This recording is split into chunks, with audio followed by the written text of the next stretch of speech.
Hi guys, எல்லாருக்கும் வணக்கம். Let's see நம்மளோட பேரண்ட்ஸ் வந்து லவ் மேரேஜ் அப்படின்னாலே பயப்படுறாங்க இல்லையா?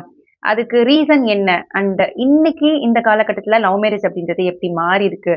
இத பத்திலாம் தான் இன்னைக்கு ரொம்ப ஃப்ரீயா, ஓப்பனா ஷேர் பண்ண போறோம். இந்த வீடியோ வந்து பேரண்ட்ஸ் லவ் மேரேஜ் அப்போஸ் பண்றதுனால அவங்கள ப்ளேம் பண்றதுக்காகவும் கிடையாது. அண்ட் லவ் பண்றவங்களுக்கு நீங்க லவ் பண்ணலாம் அப்படின்னு ஃப்ரீ ஆக்சஸ் குடுக்குற ஒரு வீடியோவும் கிடையாது. லவ் மேரேஜ் அப்படின்னாலே நம்ம பயப்படுறதுக்கு, நம்ம பேரண்ட்ஸ் பயப்படுறதுக்கு காரணம் என்ன? அண்ட் இந்த பயம் எதுக்குள்ள இருந்து கிரியேட் ஆச்சு? நம்ம எல்லாரும் பார்க்குற ஆங்கிள் விட்டு கொஞ்சம் தள்ளி வாட் இஸ் த ட்ரூத் அப்படின்னு பார்க்குற ஒரு வீடியோ தான் இது. இந்த வீடியோட எண்ட்ல வந்து பேரண்ட்ஸ் ஆர் யங் ஜெனரேஷன்ஸ் யார் பார்த்துட்டு இருந்தீங்கனாலும் ஒரு சில உண்மைகளை நீங்க கேரி பண்ணிட்டு போவீங்க. லவ் மேரேஜ் சரியா, தப்பா, நல்லதா, கெட்டதா எல்லாத்தையும் தாண்டி எது உண்மையான ஒரு விஷயம் அப்படின்றத நீங்க அண்டர்ஸ்டாண்ட் பண்ணிட்டு போவீங்க. சரி, டீடைல்டா பார்க்கலாம் வாங்க. இந்த காதல் அப்படின்றது ஆன்ஷியன்ட் இயர்ஸ், மனிதர்கள் உருவான காலகட்டத்தில இருந்தே ஸ்டார்ட் ஆகிருச்சு. அந்த காதலுக்கு மேன் அண்ட் உமன் அவங்க 2 பேரோட மியூச்சுவல் கன்சென்ட் இருந்தா மட்டுமே போதும். அதுல வந்து ஃபேமிலியோட அப்ரூவலோ இல்ல சொசைட்டியோட கன்சர்னோ தேவையே படல. அதுவே மேரேஜ் அப்படின்னு வரும்போது கண்டிப்பா ஃபேமிலியோட அப்ரூவல் அண்ட் சொசைட்டியோட கன்சர்ன் தேவைப்பட்டிருக்கு. ஏன் அப்படின்னா தன்னோட ஃபியூச்சர் ஜெனரேஷன் உருவாகிறதுக்கும் அண்ட் அது எப்படி இருக்கணும் அப்படின்றத டிசைட் பண்ற ஒரு இடம் தான் இந்த திருமணம். அதனால வந்து கண்டிப்பா ஃபேமிலியோட அப்ரூவல் தேவைப்பட்டிருக்கு. தனக்கு அப்புறம் தன்னோட சொத்தை பாதுகாக்க போறது யாரு, தன்னோட கம்யூனிட்டியை பாதுகாக்க போறது யாரு, அண்ட் நம்மளோட கிளாஸை மெயின்டைன் பண்ண போறது யாரு, இது எல்லாமே இந்த இடத்துல டிசைட் ஆகிறதுனால தான் ஃபேமிலியோட அப்ரூவல் தேவைப்பட்டிருக்கு. இதுல ஏன் சொசைட்டியோட கன்சர்ன் அதிகமா வருது அப்படின்னா as per structure, societal community structure படி நீங்க ஒரு சுப்பீரியர் கம்யூனிட்டியா இருக்கலாம். உங்களை விட அந்த ஸ்ட்ரக்சர்ல லோவர்ல இருக்கிற ஒரு கம்யூனிட்டியில நீங்க ஒரு பர்சனை சூஸ் பண்ணீங்க அப்படின்னா அந்த சுப்பீரியாரிட்டி வந்து பிரேக் ஆக ஆரம்பிச்சிடும். தன்னோட கம்யூனிட்டியை, தன்னுடைய சுப்பீரியாரிட்டியை மெயின்டைன் பண்ணணும், லாஸ் பண்ணக்கூடாது அப்படின்ற ஒரு எண்ணம் எல்லா பீப்புள்ஸ்க்கும் இருக்கு இல்லையா? ஸோ அதனால தான் மேரேஜ்ல வந்து ஃபேமிலியோட அப்ரூவலும் அண்ட் சொசைட்டியோட கன்சர்னும் ரொம்ப அதிகமா இந்த இடத்துல இருக்கு. முக்கியமா இது லவ் மேரேஜ்ல ரொம்ப அதிகமாவே இருக்கு. ஏன் அப்படின்னா love marriage is the only thing that can break the community superiority எல்லாமே. அவங்களோட ஸ்ட்ரக்சரை பிரேக் பண்ற ஒரே ஒரு விஷயம் இந்த லவ் மேரேஜ் மட்டும்தான். பிகாஸ் இந்த அரேஞ்ச் மேரேஜ் அப்படின்றது ரொம்ப வெல் பிளான்டா தன்னோட கம்யூனிட்டிக்குள்ள, தன்னோட கிளாஸ்க்குள்ள அண்ட் எல்லாத்துக்கும் ஒத்து போற மாதிரி தன்னோட சுப்பீரியாரிட்டி, தன்னோட கம்யூனிட்டி எதையுமே அவங்க இழக்காத மாதிரி பிளான் பண்ணி கல்யாணம் பண்ணிக்குவாங்க. சோ அதுல எந்த பிரச்சனையும் இல்ல. ஆனா லவ் மேரேஜ்னு வரும்போது தன்னோட கேஸ்ட் அது பிரேக் பண்ணுது, தன்னோட கிளாஸ் பிரேக் பண்ணுது, தன்னோட ஃபியூச்சர் ஜெனரேஷன் இதுக்கப்புறம் எந்த மாதிரி போகுது அப்படின்றதையும் அது டிசைட் பண்ணுது. ஸோ சம்வேர் அவங்களுக்கு வந்து பிறக்கும் போதே கிடைச்ச சுப்பீரியாரிட்டியை இழக்க விரும்பல. இதனாலதான் வந்து லவ் மேரேஜ் அப்படின்னாலே சொசைட்டியோட கன்சர்ன் ரொம்ப அதிகமா வந்துடுது. நம்மளோட கன்சர்னுக்கு வருவோம். பேரண்ட்ஸ் வந்து ஏன் லவ் மேரேஜ் அப்படின்னாலே ரொம்ப பயப்படுறாங்க? லவ் பிடிக்காதா அப்படின்னு கேட்டா கிடையவே கிடையாது.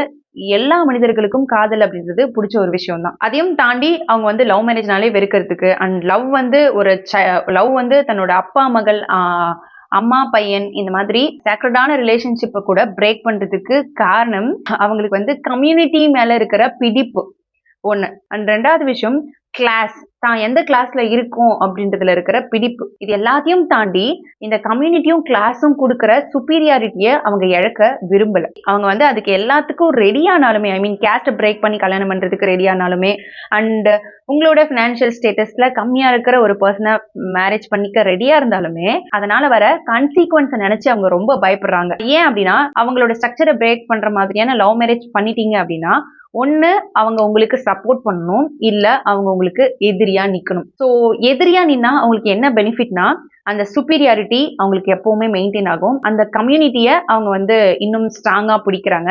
அண்ட் சொசைட்டி மத்தியில அந்த கேஸ்ட் பிரேக் பண்ணதுக்கான பிளேமை அவங்க எடுத்துக்க விரும்பல. அதுக்கு காரணம் என்னோட மகள், என்னோட மகன் தான். நான் அதனால அவங்களை ஒதுக்கி வச்சுட்டேன். ஸோ தட் நான் வந்து மதிக்கக்கூடிய ஆள் தான், என்ன நீங்க ஐசோலேட் பண்ணாதீங்க, நான் வந்து சுப்பீரியரான ஆள் தான், நான் உங்களோட கம்யூனிட்டி கூட சேர்ந்த ஆள் தான் அப்படின்னு ஈவன் தன்னோட பிள்ளைங்களையே வந்து ஐசோலேட் பண்ணிட்டு அவங்க அந்த சுப்பீரியாரிட்டியும் அண்ட் ஒரு கம்யூனிட்டியில தன்னை அக்செப்ட் பண்ணிக்கணும் அப்படின்றதுக்காகவும் தான் மெயினா இதை பண்றாங்க. ஆஸ் அ பேரண்ட்ஸா ஒரு கம்யூனிட்டியை, ஒரு கிளாஸை ஸ்ட்ராங்கா ஃபாலோ பண்ணிட்டு இருக்கீங்க. ஈவன் உங்களோட பிள்ளைங்க வந்து லவ் மேரேஜ் பண்ணாலும் உங்களோட கம்யூனிட்டி ஸ்ட்ரக்சரை பிரேக் பண்ற மாதிரியான மேரேஜ் பண்ணாங்கன்னா நீங்க வந்து அவங்கள வந்து ஐசோலேட் பண்ணிடுவீங்க, அவங்க கிட்ட பேசவே மாட்டீங்க, உங்களோட ரிலேஷன்ஷிப்பையே துண்டிச்சுக்குவீங்க அப்படின்ற ஒரு மென்டாலிட்டியில இருக்கிறீங்க அப்படின்னா அது சரி தப்புன்னு நான் இங்க சொல்லல. ஆனா அதை பத்தின ஒரு உண்மையை உங்களுக்கு வந்து வெளிப்படுத்தணும்னு நினைக்கிறேன். என்ன அப்படின்னா, நீங்க பிறக்கும்போது ஒரு கம்யூனிட்டியில பிறக்குறீங்க. ஐ மீன் இந்த ஸ்ட்ரக்சர்ல மிடில் இருக்கிற கம்யூனிட்டி.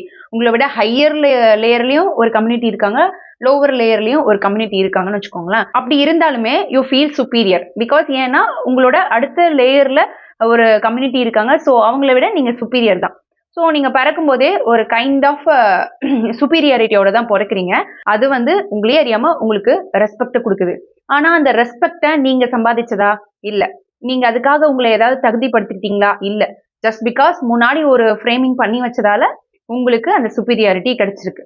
அப்ப அது நீங்க ஏர்ன் பண்ணது கிடையாது, உங்களோடது கிடையாது. உங்களுக்கு கிடைச்ச fake identity R fake respect அப்படின்னு சொல்லலாம். ஏன் அப்படின்னா, நீங்க பிறக்கும் போதே எப்படி சுப்பீரியரா ஃபீல் பண்ணிக்கிட்டே ஒரு விஷயத்தை என்ஜாய் பண்றீங்களோ, நீங்க இதை என்ஜாய் பண்றதுக்கு இன்னொரு கம்யூனிட்டி பிறக்கும் போதே இன்ஃபீரியரா ஃபீல் பண்ணிக்கிட்டே பிறக்குது.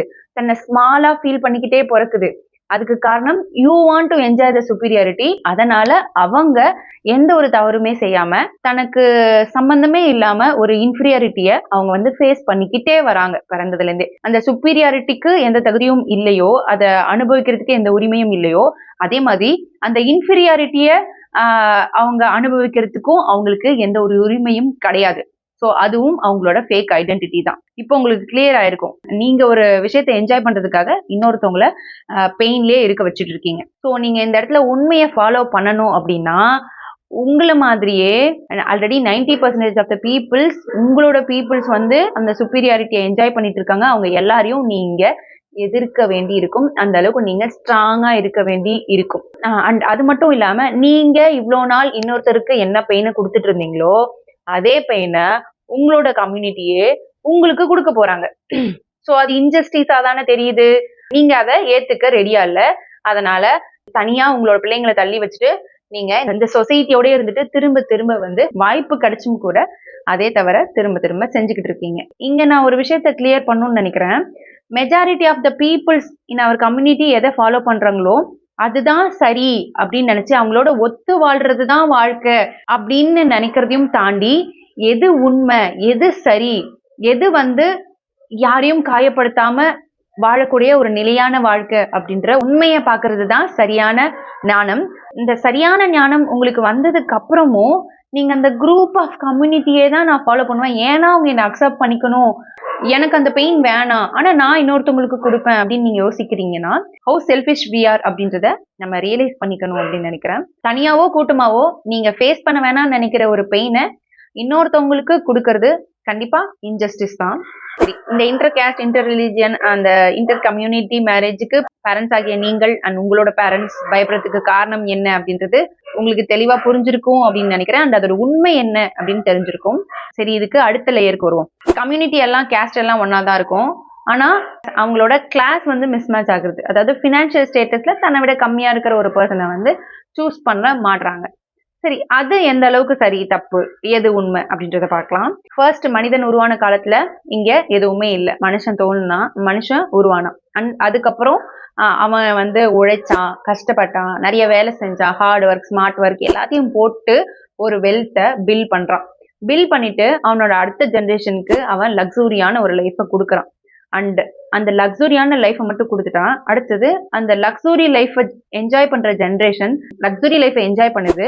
ஆனா அதை மெயின்டைன் பண்றதுக்கும் அதை டெவலப் பண்றதுக்கும் எந்த ஒரு ஆக்ஷனும் எடுக்கல. ஏன்னா அது அவனுக்கு கத்து தரப்படலை. ஓகேவா? ஸோ அந்த லக்ஸுரி லைஃப் ஜென்ரேஷன் ஒரு ஜென்ரேஷன் அடுத்த ஜென்ரேஷன்ல மனுஷன் எங்க ஆரம்பிச்சானோ அங்கேயே வந்துடுது, ஜீரோக்கே வந்துடுது. அது அப்படியே கொஞ்சம் கொஞ்சமா குறைய ஆரம்பிச்சுது. ஸோ இந்த இடத்துல நாம எல்லாருமே வந்து லக்ஸூரியான ஒரு லைஃப் ஸ்டைல்ல இருக்கானா, ஐ மீன் பினான்சியல் ஸ்டேட்டஸ்ல குட் கிளாஸ்ல இருக்கானா அப்படின்றது தான் நம்ம ஃபோக்கஸ் பண்றோம், விச் இஸ் நாட் பெர்மனன்ட். ஏன் அப்படின்னா அந்த லக்ஸுரி லைஃப் இருக்கு, நீங்க கண்ணால பார்க்கும்போது லக்ஸுரி லைஃப் இருக்கு, நல்லா தெரியுது. ஆனா அந்த லக்ஸுரி லைஃப் மெயின்டைன் ஆகுமா இல்லை அதை விட டெவலப் ஆகுமா அப்படின்றத டிசைட் பண்றது யாரு? அந்த பர்சன். அந்த பர்சன் வந்து ஹார்ட் ஒர்க்கிங்கா, அந்த பர்சன் வந்து நாலேஜபிளான பர்சனா, இதெல்லாம் தான் வந்து வெல்த் எப்படி மெயின்டைன் பண்ண போறான், பில்ட் பண்ண போறான் அப்படின்றதே டிசைட் பண்ணுது. இது எதுவுமே பார்க்காம நடுவுல போயிட்டு நம்ம கண்ணால பார்த்து தெரியக்கூடிய அந்த லக்ஸுரி லைஃபை மட்டும் நம்ம சூஸ் பண்ணிடுறோம். நிறைய பேர் வந்து பணக்காரனா இருக்கான், நல்ல கிளாஸா இருக்கான், நல்ல வெல்த்தியான பொண்ணுப்பா, நிறைய சொத்து இருக்குப்பா அப்படின்னு யோசிச்சு நம்ம போய் கல்யாணம் பண்ணிடுறோம். அதே பர்சனே வந்து நிறைய விஷயங்கள ஸ்டாக் மார்க்கெட்ல இதுலன்ட்டு என்ன பண்ணணும்னு தெரியாம, அதை மெயின்டைன் பண்ண தெரியாம, ரைட் நாலேஜ் இல்லாம அந்த ஜீரோக்கு போயிட்டு மைனஸ்க்கு போயிட்டு கஷ்டப்படுறாங்க. அதே சமயம் ஒண்ணுமே இல்லாம லவ் மேரேஜ் பண்ணிட்டு அண்ட் ஒரு ஸ்டெப்பா எடுத்து வச்சு இன்னைக்கு மில்லியனர் பில்லியனர் ஆனவங்களும் இருக்காங்க.